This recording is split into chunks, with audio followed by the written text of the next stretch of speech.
how to feel at peace in the world. That has been one of the questions coming lately. Knowing yourself is knowing God, and knowing God is knowing yourself. And that is inner peace. And that is your true intrinsic power. That is true power. So inner peace is our own nature. It is at the very core of who you are. So don't go looking for peace in the world. It's right here within. It's in the here and now we can experience peace. And only through stillness, this is what it's about, bringing stillness, our own experience of who we are, and stilling the mind, calming it down. Most people are constantly bombarded, and don't wait being caught in the storm of duality, because duality is how we experience the world. And so, like right now is very strong pull of duality, what's happening on our planet. And life is very ephemeral, and the only way we can experience this existence is through duality. You know, good versus bad, love versus and hatred, peace versus disturbance. And duality is how we experience this physical realm. So when you realize that, then you could bring more stillness and know there will always be calamity and tragedy and disaster, but there will also always be love and beauty in the world and peace. And so together we generate peace, inner peace, and it radiates from within. And we can decide, it's our choice energetically, how we vibrate. Every form has a sound, a haunting sound that cannot be ignored. And so together we have the power to create a world that is filled with consciousness, with peace and joy and beauty and love. Or we could bring the vibration, lower vibration and frequency of disaster, calamity. But those things do exist, they do happen, but it's up to us what we generate with our own biochemistry within ourselves. The question is how to maintain inner peace. In Becoming the Light Mastery Program, it's addressed and gives a lot of the tools, because it's a very important subject, even more today than ever, with what we're facing on the planet with climate change and the international crisis we're facing. So look at it for a moment. Ego identity, all those accumulated conditioning we talk about, they can become real disturbance. And what I mean by that, we're not the body, we're not the mind. A lot of people feel very conditioned, or don't even realize unconsciously how their identification, socio-identification, like sex, gender, socioeconomic background, religious background, all of this are becoming really strong for people.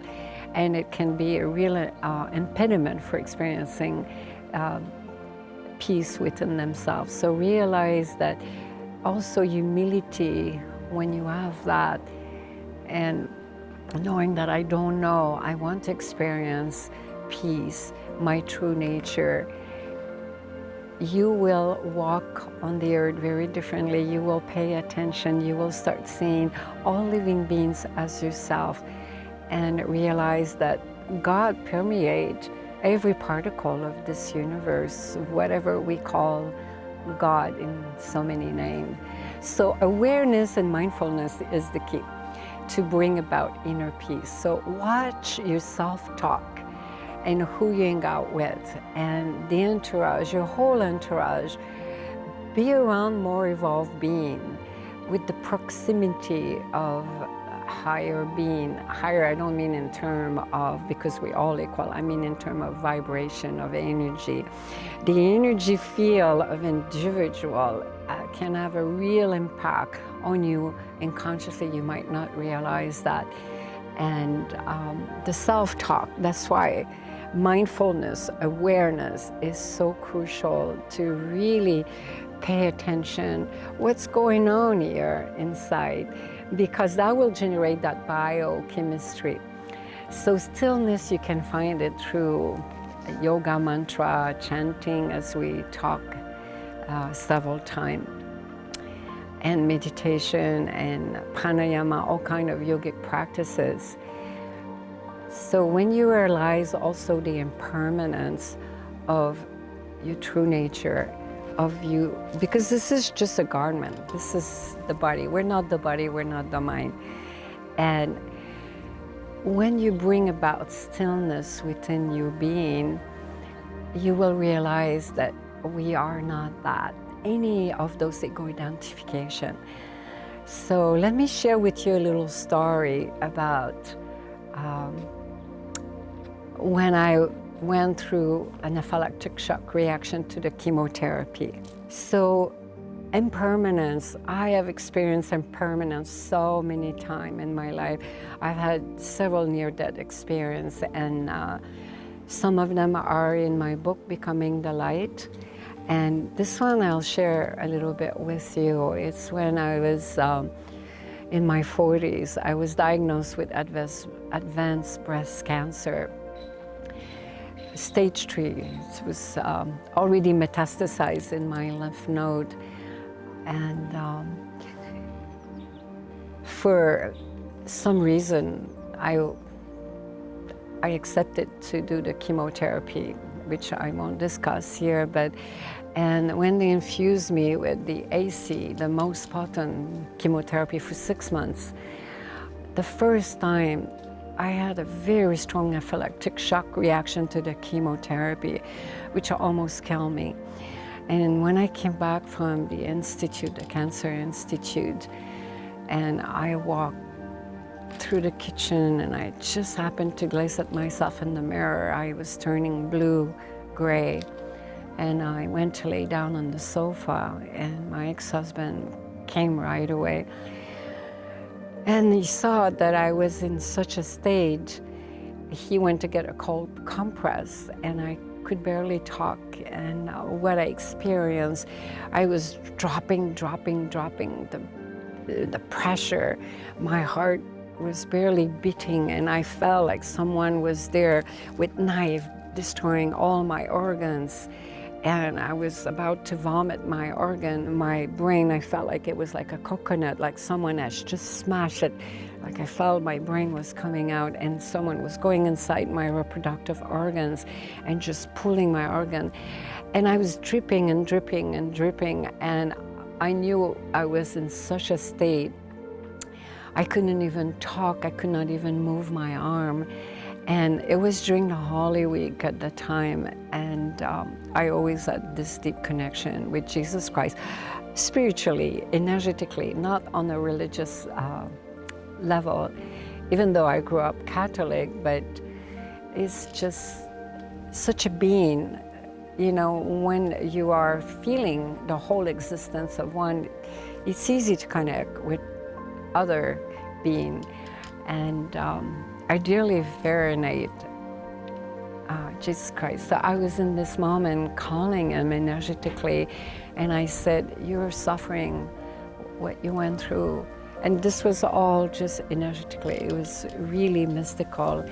And I said, "It's nothing compared when, you know, what I was going through." And I was reaching out for help, and I was feeling such a deep compassion in my heart, and feeling divine love. And my ex-husband was calling the oncologist, doctor, not knowing what to do. And they say, if she doesn't feel better in 5-10 minutes, call the ambulance, she needs to be hospitalized. She's having an allergic, anaphylactic shock reaction to the chemotherapy. And while he was placing the call, I placed my own call. And it was instantly, I felt this energetic presence coming through. And it was so powerful. And I felt revived, reanimated. And it took some time. I stayed on the couch for about 8 hours. I could not even move my arm. I was agonizing there. As a matter of fact, I should have been hospitalized no matter what. I should have been brought to the emergency hospital. And so I experienced my impermanence. That was my own cross that I bear. And today I can only be in deep reverence and feeling very humble for what I experienced in that moment. And it was by His grace I'm still here today.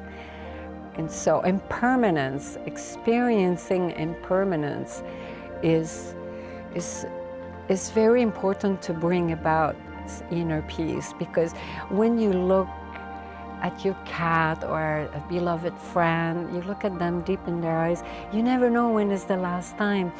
While I was going through that, what was so amazing is my beloved cat Krishna, who was a tomboy. He was always out.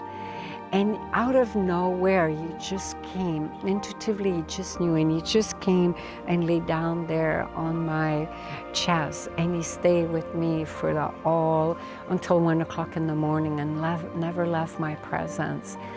So the point of this is experiencing your impermanence. Everything is impermanent in terms of physicality, and yet we are immortal. And so you don't need permission from God or any master or any guru to experience your inner peace. Only you can generate that inner peace within yourself. So it's at the very core of who we are. Just take a moment now, close your eyes, feel your breath going up and down, deep and slow. This is a very, very subtle practice, but very important, which I talk more in depth. All the tool of mindfulness, from compulsion to consciousness. Because the first thing is to be aware that you're not at peace. There's agitation, there's conflict within yourself. So the way you see things also will see things with clarity will help you to bring unnecessary trouble and conflict and suffering and pain and misery, and just to allow that inner peace to come. And the big question is, how do you perceive your life event? Ask yourself that question. How do you identify yourself? Are you identified to all those ego identification we talk about? And there's many aspects we didn't talk about. The most subtle one, this would be too long to go into in this video.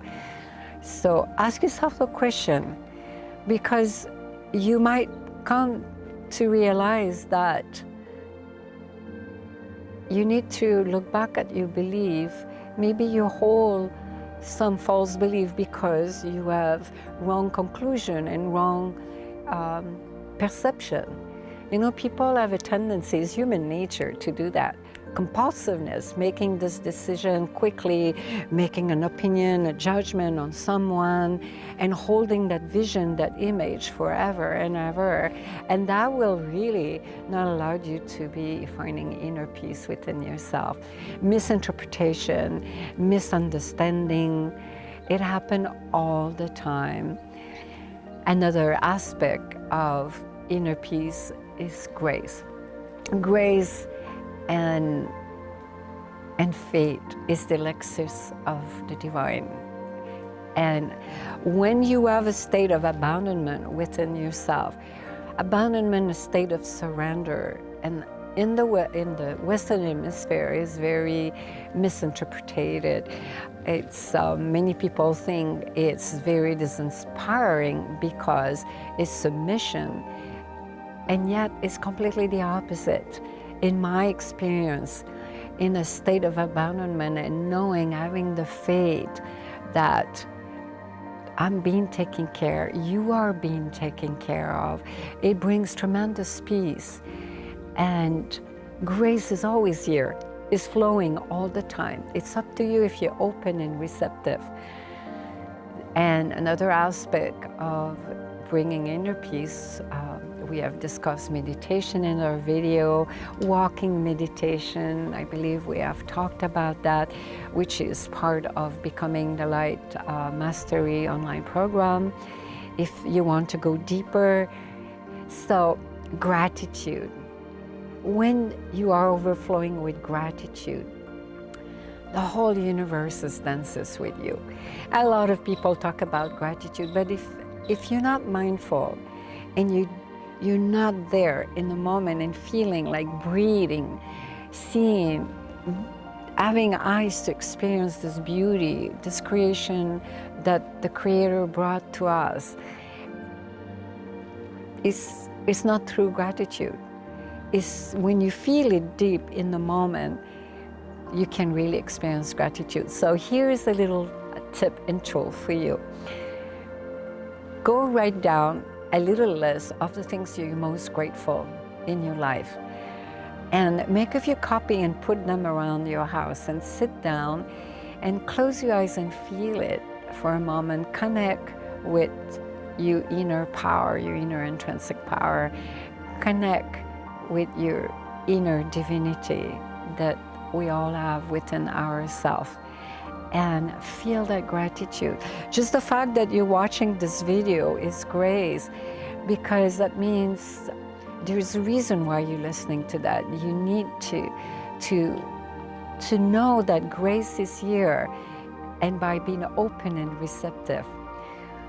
Another little sadhana: sit down, or even at night when you go to bed, take the blanket of divine grace, which I did that night when my ex-husband just covered me, and I visualized it was the divine blanket of our Creator just covering, and you will feel an equanimity like you have never felt. And just see that any moment we are impermanent. Any moment it could be our last breath. And just imagine this is your last moment on the planet. It's your last day. How would you live this last day today? So let's together feel the gratitude right now to be here and now, and to connect. Even though I don't see you, I feel you. I feel connected to you deeply.